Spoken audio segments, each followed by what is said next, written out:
ಜಮ್ಮು ಕಾಶ್ಮೀರದಲ್ಲಿ ಪ್ರವಾಸಿಗರ ಹತ್ಯೆಯನ್ನು ಖಂಡಿಸಿ ಪ್ರತಿಭಟನೆ ಮಾಡಲಾಗ್ತಾ ಇದೆ. ಬೆಳಗಾವಿಯ ಚೆನ್ನಮ್ಮ ವೃತ್ತದಲ್ಲಿ ರಸ್ತೆ ತಡೆದು ವಕೀಲರು ಆಕ್ರೋಶವನ್ನು ವ್ಯಕ್ತಪಡಿಸಿದ್ದಾರೆ. ಉಗ್ರರಿಗೆ ತಕ್ಕ ಪಾಠ ಕಲಿಸಬೇಕು ಅಂತ ಹೇಳಿ ಕೇಂದ್ರ ಸರ್ಕಾರವನ್ನು ಒತ್ತಾಯ ಮಾಡಿದ್ದಾರೆ ವಕೀಲರ ಸಂಘ. ಜಿಲ್ಲಾಧಿಕಾರಿ ಮೂಲಕ ಕೇಂದ್ರ ಸರ್ಕಾರಕ್ಕೆ ವಕೀಲರ ಸಂಘ ಮನವಿಯನ್ನು ಸಲ್ಲಿಕೆ ಮಾಡಿದೆ. ಉಗ್ರರಿಗೆ ತಕ್ಕ ಪಾಠ ಕಲಿಸಬೇಕು ಅನ್ನೋದು ಕೇವಲ ಬೆಳಗಾವಿಯ ವಕೀಲರು ಹೇಳ್ತಾ ಇಲ್ಲ, ಇಡೀ ದೇಶದ ಜನತೆ ಹೇಳ್ತಾ ಇದ್ದಾರೆ. ನರಳಿ ರಕ್ತದ ಮಡುವಿನಲ್ಲಿ ಬಿದ್ದು ಒದ್ದಾಡಿ ಸತ್ತಂಥ ದೃಶ್ಯವನ್ನು ಕಂಡ ಮೇಲೆ ಹೇಳ್ತಾ ಇದ್ದಾರೆ.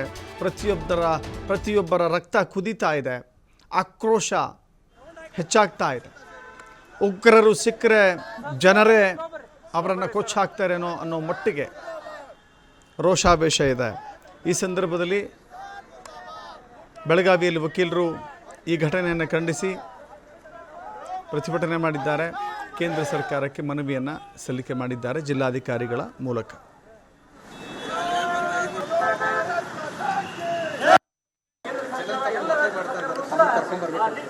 ನಿನ್ನೆ ಅವ್ರ ಹುಡುಕಿ ಒಬ್ಬ ಹಿಂದೂ ಅದಾನ ಅಂತೇಳಿ ಅವ್ರ ಹುಡುಕರು ಹೊಡಿದು ಗಂಡು ಮಕ್ಕಳಿದ್ದ ಹೊಡಿದು ಅವ್ನು ಹೇಳ್ತಿದ್ದಾಗ ನನ್ನ ಕೊಲ್ಲು ನನ್ನ ಮಗನ ಕೊಲ್ಲಂದ್ರೆ ನಾ ಕೊಲ್ಲಂಗಿಲ್ಲ ಅವನು ಕೊಲ್ತೀನಿ ಮೋದಿ ಹೋಗಿರಂತ. ಮೋದಿ ಹೋಗಿ ಹೇಳುವಂತ ದಿಟ್ಟತನ ಹೇಳುವಂತ ಮನುಷ್ಯಾಗ ಅವ್ರ ಹುಡುಕಿ ಕೊಲ್ಲಬೇಕು. ನಮ್ಮ ದೇಶದ ಏನು ಸೆಂಟ್ರಲ್ ಗೌರ್ಮೆಂಟ್ ಅದ, ಆರ್ಮಿ ಅದ, ಈ ನಮ್ಮ ದೇಶದ ಪ್ರಜೆಗಳಿಗೆ ತೊಂದರೆ ಮಾಡುವಂತ ಯಾವ ದೇಶದಲ್ಲಿ ಅಡಗಿದ್ರು ಕೂಡ ಅವ್ರಿಗೆ ಬೆನ್ನತ್ತಿ ಹೊಡೆಯುವಂತ ಒಂದು ಕಾರ್ಯಕ್ರಮ ಇವರು ಹಾಕೊಳ್ಬೇಕು.